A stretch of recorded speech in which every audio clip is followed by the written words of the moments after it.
Here's how to add captions on YouTube Shorts and Reels. It's very easy to do, so make sure you watch till the very end so you won't miss any of the steps. First, you will need to open your CapCut app. Here you have to start a new project and add a video.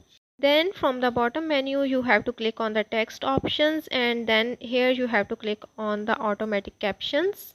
Then click on the start button. Now CapCut will start to generate automatic captions for you. Wait for a few seconds until the process is done, and once the process is done, now as you can see the captions has been generated. Here you have to click on the edit text option at the bottom right corner. Once you click on it, now you will be able to edit your text. Here you can do text formatting, you can change the style of your text, color of your text, and even you can change the size of your text. As you can see from the above menu, even you can add effects and animations to your text. Once all done, now I'm gonna click on the play button just to show you how it appears.